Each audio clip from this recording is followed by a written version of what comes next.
Ahead of the 2026 NBA Draft, the Milwaukee Bucks officially opened their phone lines to field trade offers for a two-time MVP.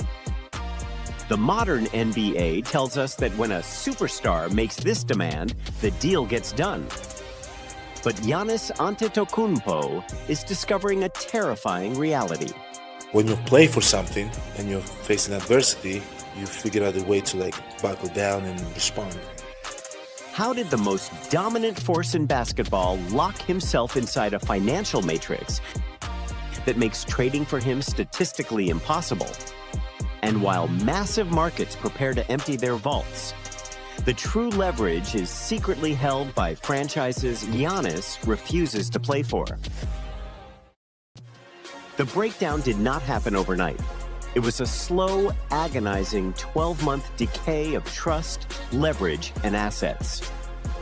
ESPN senior insider Shams Charania broke the news that shook the league in May 2026. The Milwaukee Bucks are officially open for business on all trades and calls for Giannis Antetokounmpo. The timeline is brutal.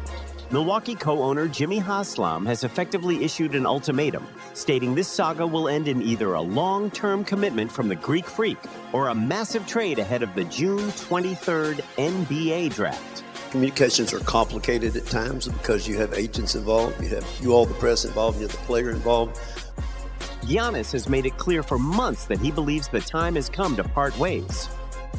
But the Bucks resisted. They believed they could still compete. Instead, their stubbornness entirely depleted their asset base. They took a wild swing by waiving and stretching Damian Lillard's contract to acquire Miles Turner, a move that catastrophically backfired. During this specific phase of the season, the roster completely collapsed without Giannis on the floor, managing a disastrous 3-12 record, exposing what might be the worst supporting cast in the entire association. The front office knows that patching this sinking ship with mid-level talent will not convince their franchise cornerstone to stay. The plan to tank the rest of the season for a high draft pick is already in motion, but they don't even own their most favorable selections. They are backed into a corner, forced to listen to aggressive offers from rival executives who smell blood in the water. When blood is in the water, the sharks circle, and the aggressive buyers are lining up with packages that would define a generation. According to league executives, the most common destination whispered in front office circles continues to be the Miami Heat. Miami operates on a philosophy of acquiring stars at any cost, confident that their culture will convince Giannis to sign an extension. Can't control that. Can't control what other teams do, man. I just try to focus on my job, which is go out there to compete and try to win games. The Godfather offer from South Beach reportedly centers around Tyler Herro, Kel'el Ware, Jaime Jaquez Jr., Terry Rozier's expiring salary, and control of 3 crucial first-round picks. It is a package designed to pair Giannis with Bam Adebayo for an immediate finals push. But out west, a more desperate franchise is preparing an all-in maneuver. The Golden State Warriors know the clock is ticking. Stephen Curry has maybe 2 late prime years left to capture another ring, and acquiring Giannis would instantly shift the tectonic plates of the league. Golden State has made it known they are willing to offer a massive package headlined by Jonathan Kuminga, accompanied by an arsenal of draft capital.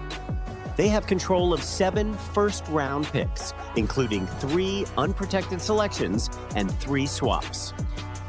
Most importantly, these are post-Steph Curry draft picks, making them incredibly valuable to a rebuilding Milwaukee squad. On paper, these deals look like inevitable blockbusters, but paper doesn't account for the new reality of the association. The speculation doesn't stop at the obvious suitors. When you possess a player who is arguably a top 5 power forward in the history of the sport, the hypotheticals border on absolute madness. On national television, analyst Kendrick Perkins pitched a scenario that would effectively break the NBA. The Boston Celtics picking up the phone. Giannis is wearing out his welcome, and then on the other hand, the Bucks are just holding on for what? The logic is intoxicating. If you are Brad Stevens and you have the opportunity to pair a healthy Jason Tatum with Giannis Antetokounmpo, you make the call. The theoretical cost? Shipping Jaylen Brown, a player knocking at the absolute door of his prime, and a top-tier MVP candidate straight to Milwaukee. It is the ultimate blockbuster fantasy. A trade of that magnitude would not just alter the Eastern Conference, it would end it. You trade one superstar to create an impenetrable dynasty.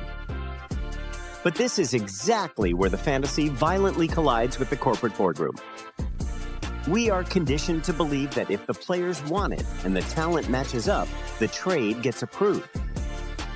But the executives in Golden State, Miami, and Boston are staring at a completely different scoreboard. Enter the boogeyman of the modern NBA, the collective bargaining agreement. Former front office executive Bobby Marks laid out the terrifying reality of the new financial architecture. The luxury tax used to just be a penalty for billionaire owners willing to open their checkbooks. Today, the new apron levels act as a suffocating quasi-hard cap. In essence, triggered the second apron for 2025-2026 that starts on July 1.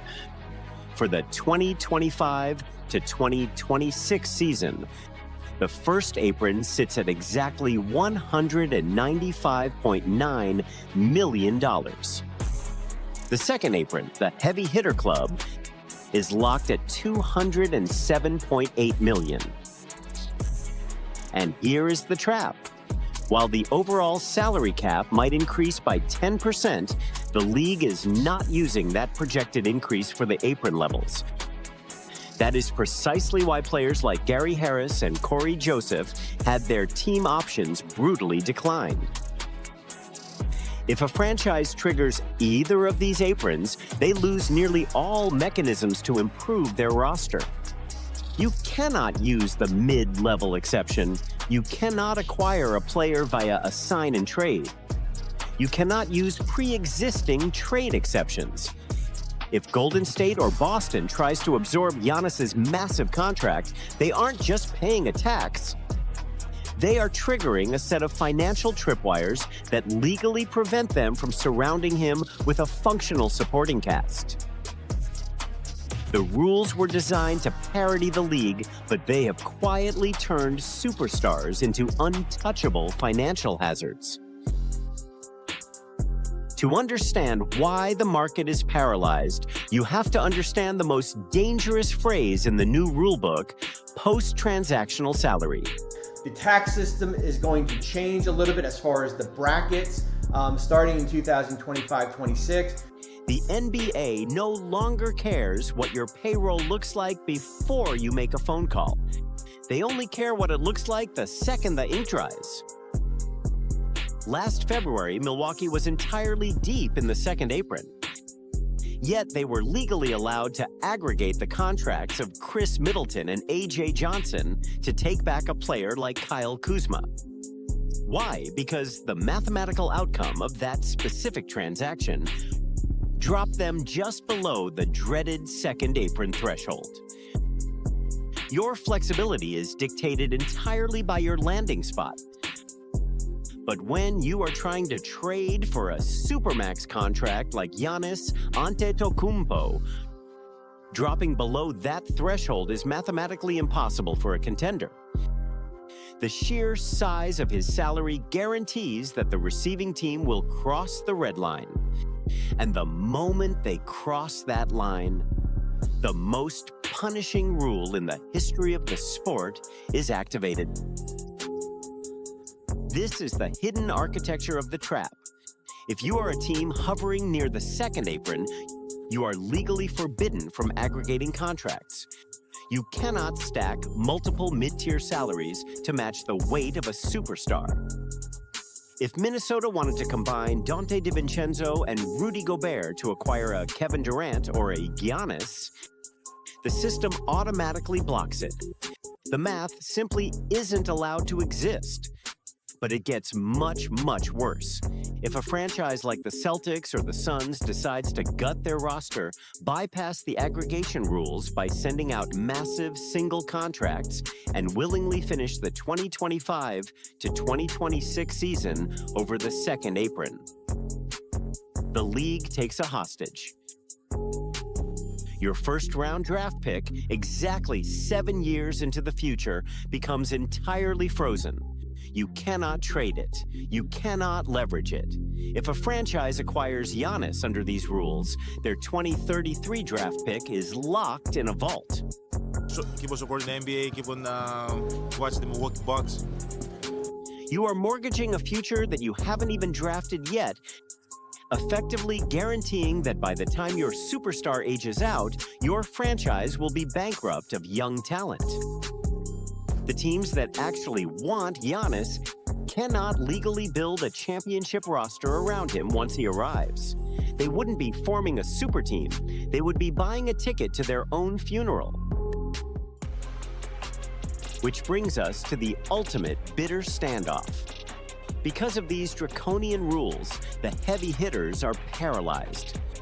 The only front offices capable of beating every offer without destroying their cap sheet are the wild cards.